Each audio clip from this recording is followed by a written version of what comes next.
Las parejas de hoy duran más de novios que de casados. Reflexionando con Leo, psicólogoalamano.com. Hola, qué alegría podernos encontrar nuevamente en un nuevo episodio de Reflexionando con Leo. Y quiero que pienses en algo curioso que está pasando hoy. Muchas parejas pasan 5, 7, incluso 10 años de novios, que parece que ya fueran como parte del mobiliario de la casa. Pero cuando finalmente se casan, el matrimonio dura menos que el noviazgo. Psicológicamente, esto es un fenómeno cada vez más común y no ocurre por casualidad.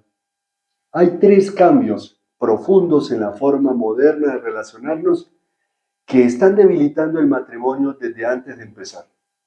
Curiosamente, la Biblia habló de estos principios mucho antes de que existiera la psicología moderna. Y si entiendes esto, podrías evitar uno de los errores más comunes que destruyen nuestras relaciones hoy. En consulta de psicoterapia aparece un patrón repetido. Parejas que dicen algo como, llevábamos años juntos, pero después de casarnos todo cambió. Desde la psicoterapia pareja esto tiene explicación. Existe un fenómeno llamado disonancia de transición relacional. Esto en palabras cristianas, en términos simples, es que la relación funciona bajo un sistema psicológico, pero el matrimonio exige otro completamente distinto. El problema es que muchas parejas pasan años entrenándose para el noviazgo, pero no para el matrimonio. El noviazgo moderno funciona bajo tres dinámicas psicológicas: independencia, idealización, reversibilidad. Independencia significa que cada persona sigue viviendo su propia vida.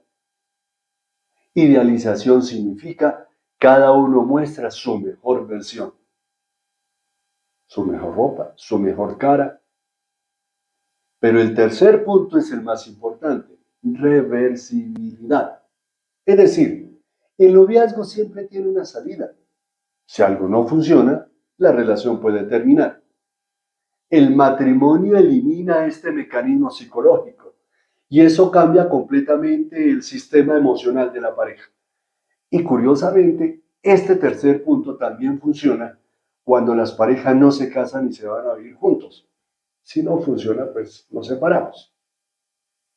Siempre existe esa ventanita abierta, entreabierta allí por si esto no funciona. El matrimonio ya es visto de una forma diferente. Imagina esta situación. Una pareja lleva 6 años de novios, viajan juntos, se divierten, comparten momentos, pero cada uno mantiene sus finanzas, cada uno mantiene sus rutinas, cada uno mantiene sus decisiones principales, sus amigos, etc. La relación funciona porque existe un espacio de autonomía personal, pero después del matrimonio ocurre algo inevitable.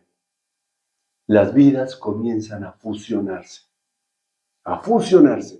y con esta fusión aparecen conflictos que nunca habían surgido antes. No porque el amor haya desaparecido, sino porque el sistema de relación cambió.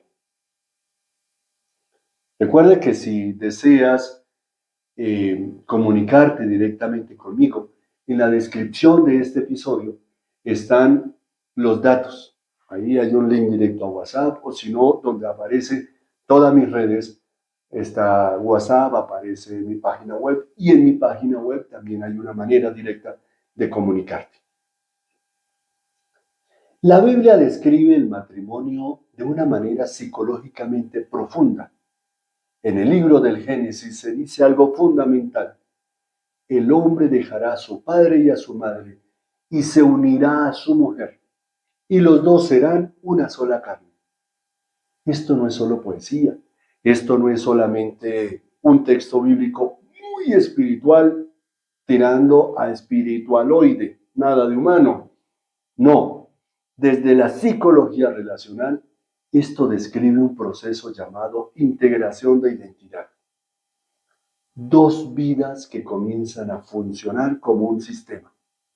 El problema es que muchas parejas modernas quieren los beneficios del matrimonio, pero mantener la estructura psicológica del noviazgo. Y esas dos cosas son incompatibles.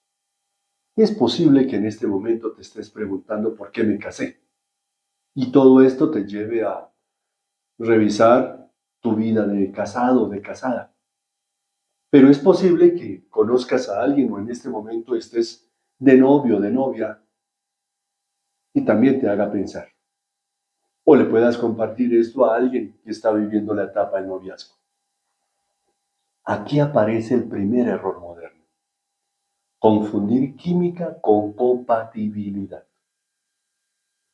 La química está gobernada por dopamina y novedad, pero la estabilidad de pareja depende de algo distinto: carácter y compromiso.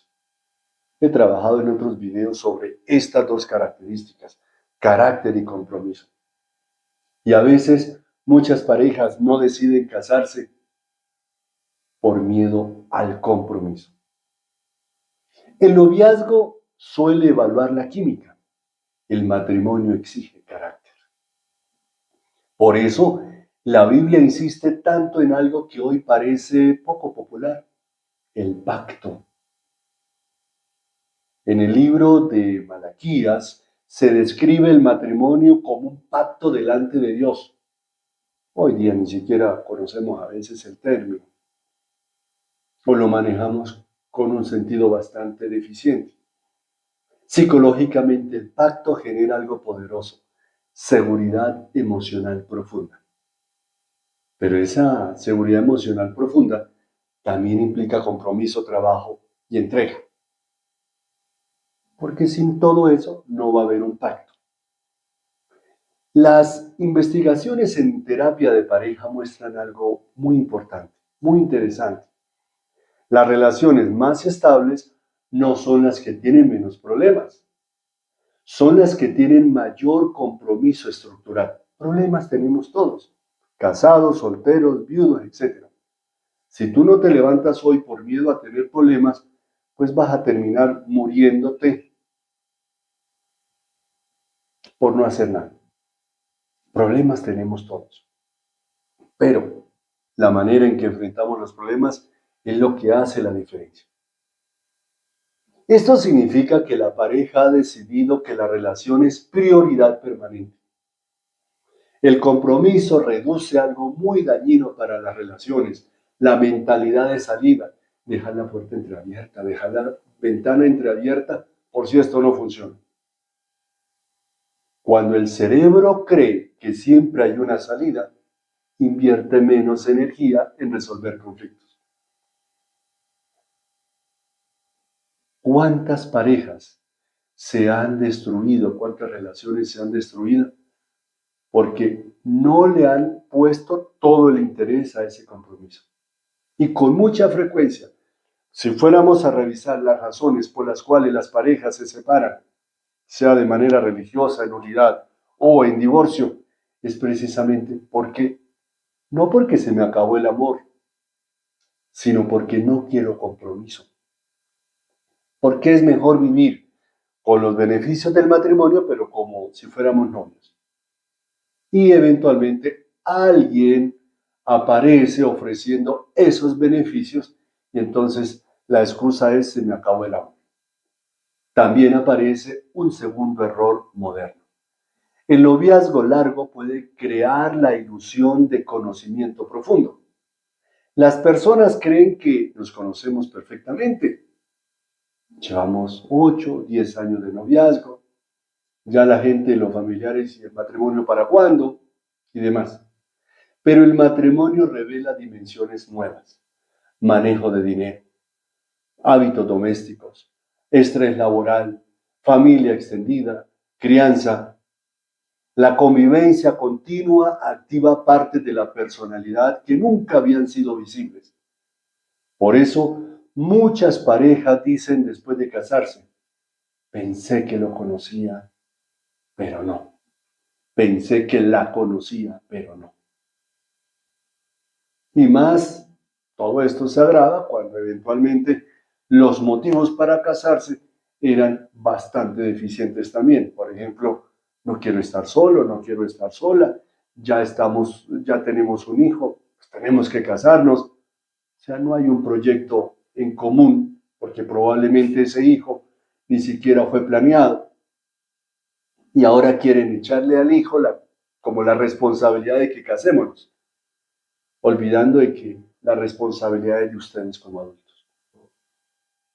La Biblia define el amor de una forma muy diferente a la cultura moderna. En la primera carta de San Pablo a los Corintios, capítulo 13, el amor se describe así. El amor es paciente, el amor es bondadoso. Y sigue, aquí es bastante largo el texto. Observe algo importante. No describe emociones, describe comportamientos y actitudes. Desde la psicología esto se llama amor basado en decisión, no solo en emoción. Las emociones fluctúan, las decisiones se sostienen a largo plazo y sostienen relaciones a largo plazo. Por eso siempre se habla de que el amor es entrega. El amor duele, pero el amor construye.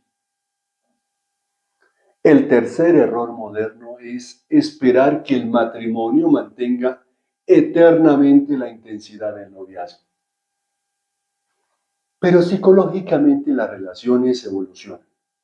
El noviazgo está dominado por la dopamina y la novedad, como ya lo habíamos mencionado. El matrimonio saludable evoluciona hacia algo distinto: oxitocina y apego profundo. Menos intensidad, pero más estabilidad. Menos adrenalina, pero más seguridad emocional. El problema es que muchas personas interpretan esta transición natural como se acabó el amor, cuando en realidad es que el amor está madurando. Cuando queremos que la relación de matrimonio se siga manteniendo como si fuera un noviazgo, podemos abrir la puerta a dificultades graves. Pero entonces no debemos expresarnos el amor. Claro que sí, pero el noviazgo es una etapa muy diferente al matrimonio, que debería ser conocimiento para el matrimonio. Esa es la intención del noviazgo. Que si te casas, de verdad te hayas preguntado: oye, ¿yo de verdad conozco a esta persona? ¿O esta persona me conoce a mí? ¿O simplemente conoce mi mejor versión, mi mejor cara, mi mejor ropa, pero no me conoce en las situaciones más difíciles o lo peor de mí? Por eso, si estás en una relación o deseas formar una pareja en el futuro, vale la pena que te hagas unas preguntas honestas. ¿Estamos cultivando solo química emocional o también carácter y compromiso? ¿Estamos prolongando el noviazgo por comodidad o estamos preparándonos realmente para el matrimonio? Es importante que tú te revises y lo hables con la otra persona también. Pero primero tienes que revisarlo tú mismo, tú mismo. Actividad práctica. Quiero dejarte 3 ejercicios de reflexión profunda.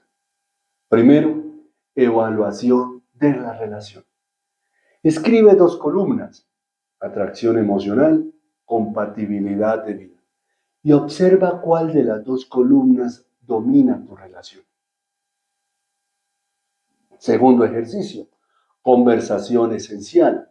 Si tienes pareja, hablen sobre 3 temas que predicen estabilidad: manejo del dinero, expectativas familiares, visión espiritual de la vida.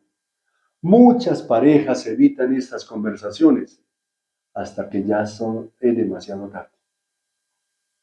Hay cosas que se deben hablar Y hay cosas que se deben tener con claridad. Si en el manejo del dinero hay problemas en esta conversación, los problemas van a aumentar cuando estén casados. Cualquier situación problemática o no en el noviazgo se aumentará en el matrimonio. Y tercer ejercicio, definición personal del amor. Pregúntate algo muy importante. ¿Tu concepto de amor está basado más en la emoción o en la decisión y el compromiso? Tu definición, pregúntatelo a ti mismo, a ti misma, porque si tú tienes claro esto, sabrás dónde colocar límites y hasta dónde decir, no más, yo no sigo acá o demás, o sigues adelante.